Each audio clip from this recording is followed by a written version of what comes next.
Good morning.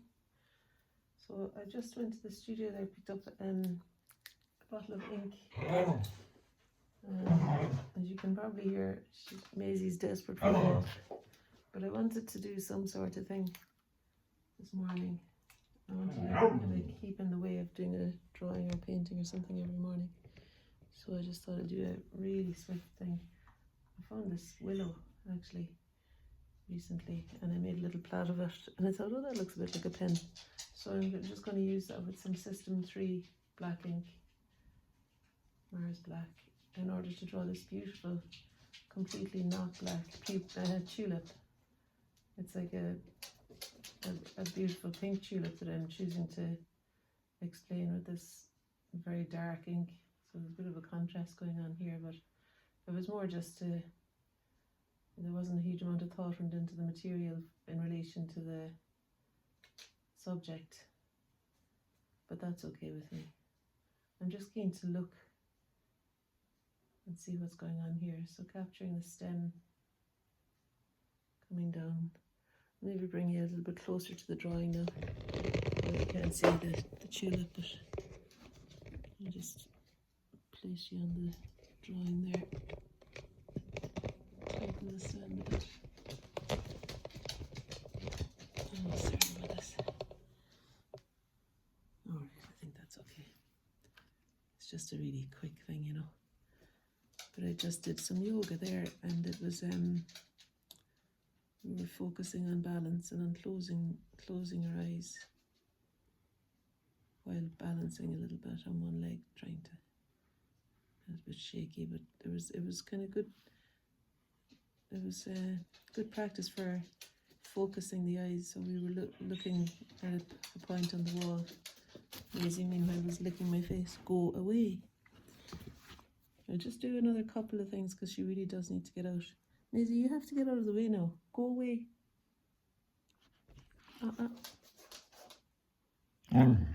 Wait.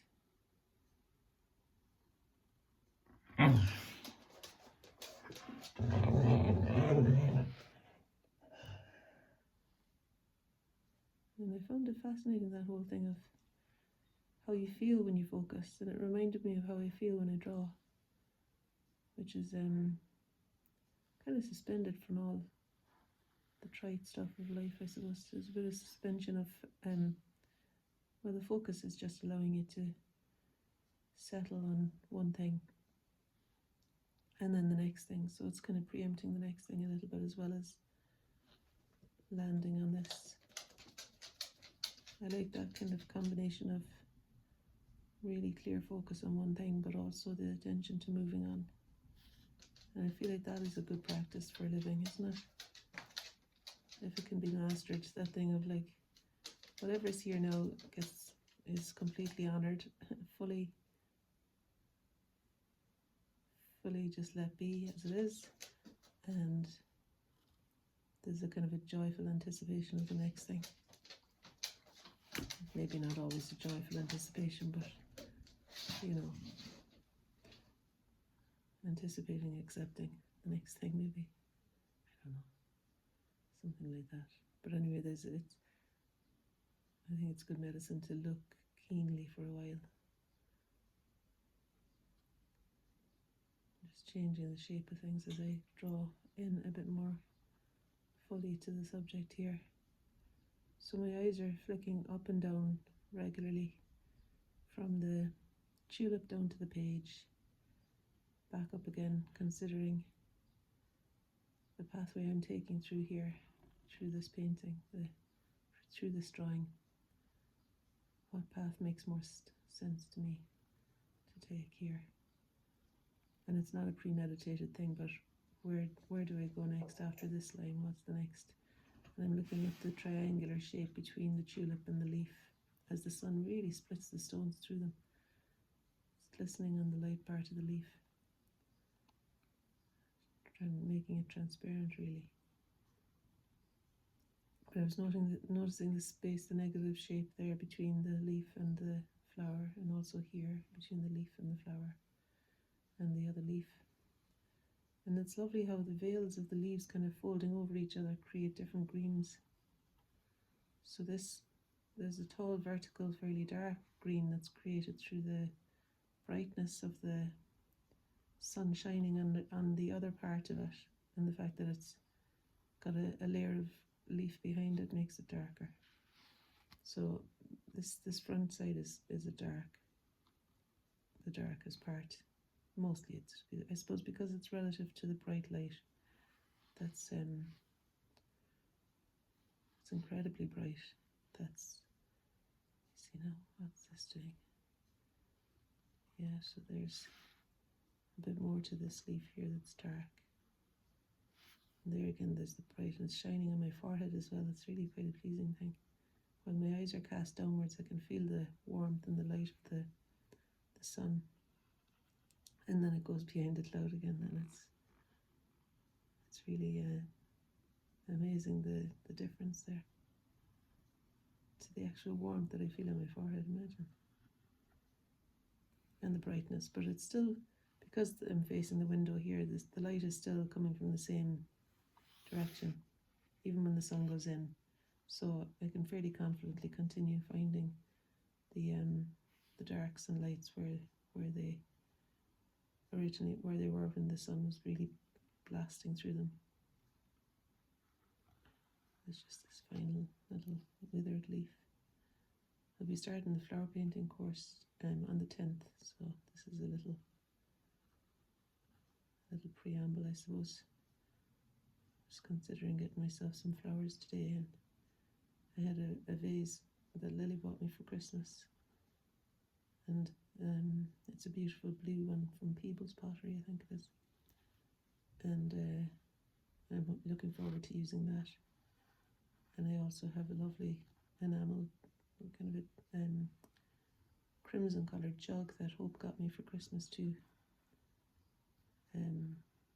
They're great with their gifts, you know, my children are great. And I want to paint something in that jug as well. It's a lovely, really rich red, and it's a lovely shape. And I still have a jug that Erin gave me last year as well that I've painted quite a few times. It's a William Morris design. So there's 3 very different jugs there that I'm really inspired by. And I'm gonna, hopefully over the next month or so, be painting flowers in each of those. There's an intention set there now for you. And I'll consider what flowers I think will work best with each phase too. It's kind of fun planning it out like that in advance. And it's only because you're here that when I'm talking about it that I'm actually, this is the extent of my planning. And I think it's enough. It's good to just kind of, as you're drawing, kind of make the next step, consider what the next step might be, instead of having a big plan when there's no action happening. I find that I do well having some sort of thing going on with my hands, rather than to be just letting myself only think about what I might do. And I didn't have a plan that I was going to even talk about or think about the flower painting course, but that's come into the equation there, so it's kind of nice. I think writing is helpful too, but writing with my non-dominant hand helps me to stay out of my thinking brain and come up with some intuitive insights or solutions for things. So I'll crochet, or recently been making cordage with grass. And there's something about the swivel of the wrists that's really a pleasing thing as I walk along. The rhythm of that is kind of conducive to musing, I suppose. I don't know, or something happens anyway. I think it's kind of, it feels like someone was saying, you know, I suppose we've been making these movements as human beings for, you know, since the dawn of time, like creating rope, trying to make different things. So it's probably kind of in my DNA from my primal thing, from my ancient roots, these hand gestures.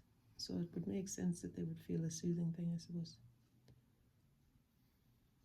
Anyway, I'm going to let you go now. I don't know how much of that you saw. But there's the tulip. And there is the tulip I was looking at. Beautiful thing.